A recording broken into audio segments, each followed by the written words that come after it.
UN nuclear watchdog, saying enrichment facilities in Iran have taken direct military strikes. Joining us now is, I'm so pleased to say, the IAEA Director General, Rafael Grossi. Director General, you have had a very busy couple of weeks. Thank you so much for making time for us. I want to just start with what damage has been done and what remains operational in Iran. Well, thank you very much. A pleasure to be with you.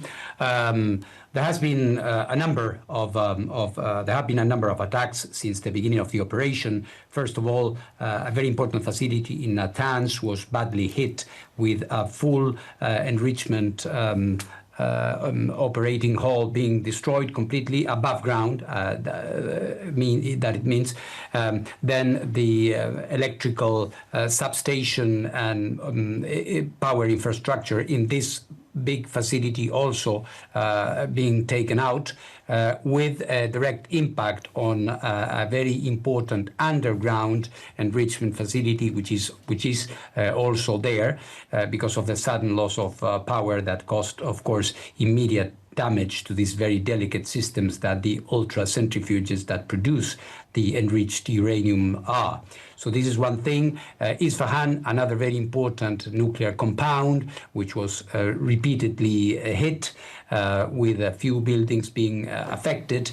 The one that has not sustained a similar degree of damage seems to be so far a very important facility, which is also has the most important and sensitive parts situated underground, deep in the mountains, which is the facility at Fordo. Today, Mr. Grossi, though, you mentioned Isfahan, so if I could just jump in.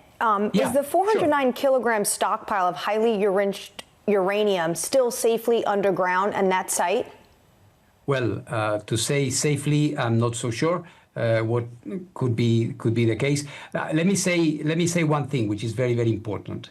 It is in principle, it is there, it is stored there. As you can imagine, at a time of war, all nuclear sites are closed. So our inspectors, who are still, I must say, in Iran, although they are in a protected place, as you can imagine, but they are not inspecting. No inspection, normal activity can take place. We assume we have not seen anything that would suggest that the stockpile has been moved. But of course, this might need to be reconfirmed as soon as we have access. One has to say that Iran is aware of the fact that this stockpile needs to be there under IAEA constant supervision. Well, even before hostilities began, Iran had told you that they would implement special measures to protect its enriched uranium stockpile. What specifically are those special measures, and how are they impacting your team that's on the ground? We don't know. We have been informed, as you rightly say, and I was also told in one of my last personal meetings with Foreign Minister Dr. Abbas Araghchi, that in case something happened, Iran would take measures to protect its material, equipment, and so forth. But we haven't been informed of anything in detail. We have reminded, and I have personally reminded in a letter to Foreign Minister Araghchi, that there are obligations that need to be observed, and that, of course, we would be available in case they want to share with us, as they should, what they are planning to do, if they are planning to do anything. We don't know what these protective additional measures could be. Even before the hostilities, we know your inspectors also reported that there was no systemic weapons program. Does that mean that no smoking gun existed to justify what we're seeing right now with preemptive invasion? Well, I don't know the metric of a smoking gun, how you would define that.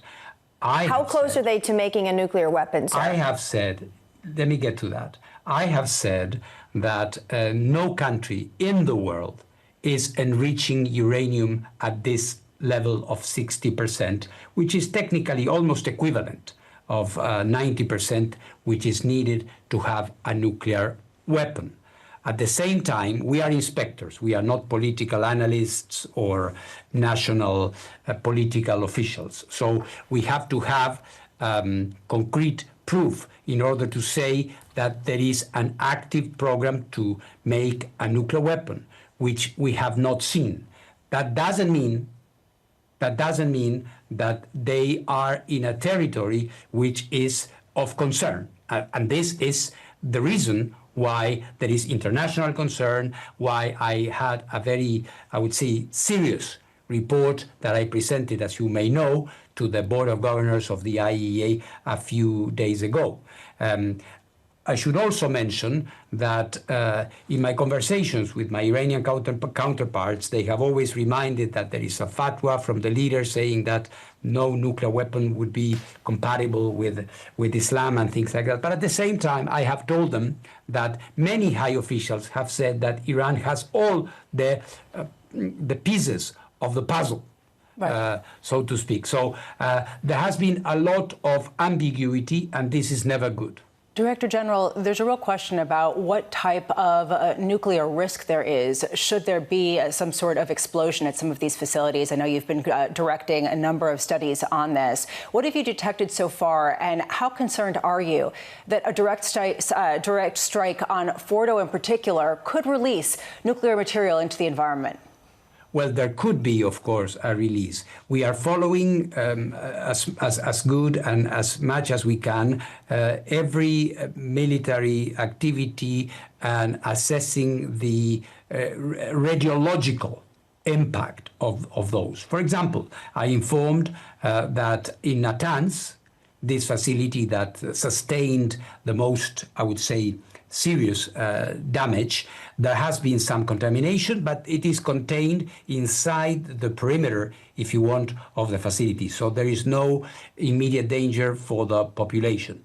Then if you move to a higher amount of material, like, for example, these highly enriched uranium and more, because there is not only, let's not forget, there's not only the 60%, there's the 5% stockpile, there's the 20% stockpile, there's a lot of nuclear material around in the country. And of course, a direct impact would have a radiological consequence, which would be commensurate with the attack. So this is why I unfortunately cannot be as precise as I would like to, because it would depend if only a part of it is affected or more. But certainly the possibility of a radiological impact, environmental impact, exists. And as you also know, there are other facilities, including a nuclear power plant in Iran, which of course should never be touched, because this could be another level of